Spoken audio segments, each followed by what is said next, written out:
It seems there are two kinds of people, those who set goals and continuously achieve them, and those who struggle to do so. How is it that some people work full-time job, run a side business, continuously learn new skills, exercise daily while spending time with their kids and family, enjoy their own hobbies, and still get a full 7 to 8 hours of sleep? What makes that possible? The good news is, if you learn this particular skill and start enjoying small wins, it turns into a goal-achieving habit. One that helps you keep reaching goal after goal because you build the confidence that you can do it again, which is known as self-efficacy. Growing up, I wasn't naturally the go-getter type myself. I was always the type of person who did my best when someone gave me a task. But I had a hard time setting my own goals and sticking to them until they were achieved. But that changed when I began incorporating journaling into my goal setting and achievement process. And yes, it's a skill you can learn, one that's built through routine and daily journaling. Today, I'm going to show you how to use this journaling system to develop the skill of achieving your goals. Ever since I started using it, I've been able to accomplish so much, like growing my YouTube channel, building my business, and reaching personal milestones such as losing weight and developing a healthier body and mind. So to use this journal for achieving your goal, any goal of yours, there are two essential steps, what I call the goal initiating phase and the goal tracking phase. Each part of the journaling system I'm about to show you in this video is designed to directly support these two crucial steps. I find that in most cases, people fail to achieve their goals because of what happens during the goal setting process. In other words, at the very beginning of the journey. This happens because many people overlook how important it is to go through this goal initiating phase, the process that's necessary to actually get the ball rolling. Let me explain what that means. For example, let's say you set a goal to lose some weight and become healthier. What often happens is that people give up in the very early stages. You set the goal of losing weight and you try a few things you've learned online or book. And as you start doing, soon you feel overwhelmed, tired, or like something isn't quite right. Doubts start to creep in. Will this even work? Why do I have to do this? Followed by worries, pressure, and overthinking. And before long, you give up, back to square one. But if you're serious about starting something and achieving it, you have to be intentional about how you set up the beginning phase of forming your new habit, making sure it fits into your current schedule and life pattern. So to make it work, there are three crucial things to keep in mind during the goal initiating phase. The first one might sound straightforward. You may have heard it before, but the second and third points are probably the ones most people overlook. First, you need to set a goal that you feel emotionally connected to. In other words, it has to matter enough to you that not achieving it feels more uncomfortable or painful than the effort it takes to form a new habit. In my experience, the more passion I have for a goal, the more likely I am to achieve it and see successful results. It makes the whole goal initiating process much easier to stick with. A good example for me was, as many of you know, calligraphy. I started waking up early at 4:30 a.m. in the morning to make time to practice and learn when I first began my journey. Also, your goal needs to be attainable. A small habit is better for building the habit of achievement. It should also be measurable so you can clearly see your progress. So you can write down your goals here in the goals section of the journal. Ideally, no more than 3. If you're a total beginner at the goal achieving skill, start with just one goal to stay focused. Next, write down the specific action or habit in the habit tracker section that supports your goal.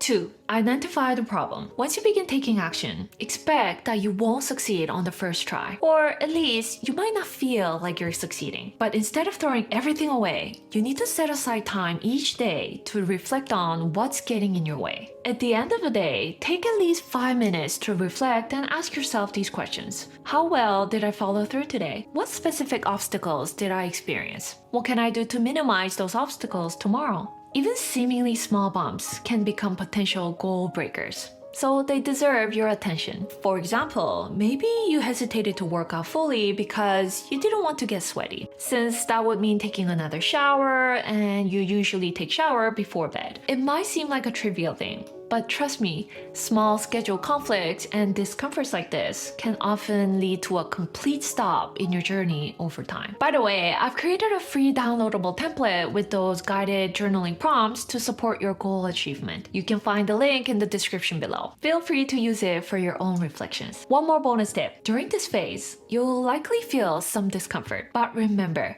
adding a new challenge, new habit to an already packed schedule is supposed to feel a bit messy. If you try to maintain a constant sense of control and cling to perfectionism, that mindset can become a major obstacle, which may ultimately lead you to give up on the journey. Don't compromise by doing less important tasks or avoiding discomfort, because that's exactly what I used to do, procrastinating by doing something else instead of what truly needed to get done. Instead, accept that it's part of the process. When you journal, try to discern, is this feeling of discomfort something I can resolve, embrace, or adjust? 3. Adjust the path, not the goal. That leads us to the third and most important step in the goal initiating phase. Once you identify the issues you've experienced, the next step is to adjust your action plan to make the process as smooth as possible. During this phase, as I mentioned, you'll likely feel some discomfort. But don't give up right away out of discouragement. Instead, think about how you can pivot, fine-tune your plan for tomorrow, and keep repeating this process until it clicks, or at least until it feels manageable enough to keep going. Sometimes it just takes a small tweak, like adjusting the time or intensity of your workouts. Other times you may need to pivot completely, such as switching from gym workouts to home workouts due to the time constraints or comfort level. It could also be a shift in mindset. For example, I initially disliked weight training because of the pain I felt while lifting. But now, whenever I feel that pain, I reframe the pain as a positive sign, an indication that I'm building the muscle I need and improving my health. As I mentioned before, I've learned that some people avoid working out entirely because they don't want to sweat. But even that can be addressed through daily journaling and a simple shift in perspective. You need to give this process at least a week. Don't assume that setting a goal and outlining action steps is one-time task you complete in a day. You need to reflect daily, revisit your approach, and figure out the optimal path that fits your own style and circumstances, especially at the beginning of any goal journey. Pay close attention to what's working and what's not, and be willing to adjust your habits accordingly. Through this process, I've learned that sometimes I need to let go of my ego to make it work. In most cases, whether you achieve your goal is often determined within the first week or two during the goal initiating phase. Studies in behavioral change from University College London suggest that how you respond during the first few weeks of building a new habit often determines your long-term success. Of course, when I say success, I mean whether you're able to turn your actions into a consistent habit, especially for self-driven personal goals like losing weight or improving sleep quality. For goals with external dependencies, like growing a YouTube channel to 1 million subscribers or getting a job you want,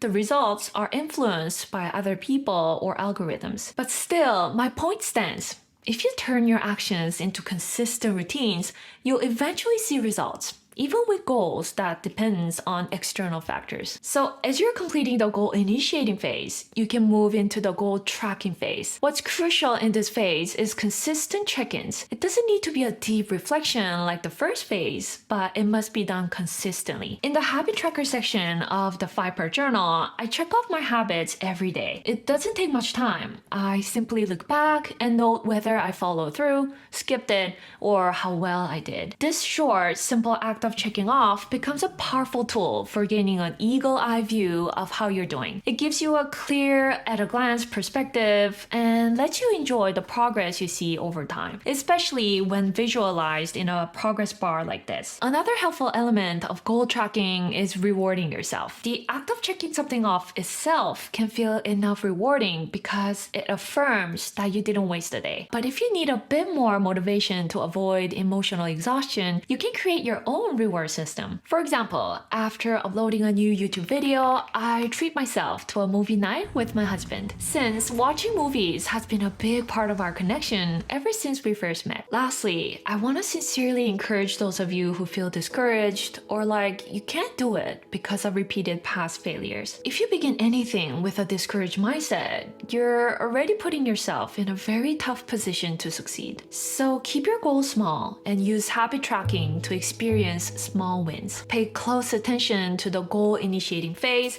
and use journaling to your advantage during this time. If you want to learn everything about the 5-part journal, you can check out this video for more details. That's it for today. As always, thank you so much for watching and I'll see you in the next one. Bye!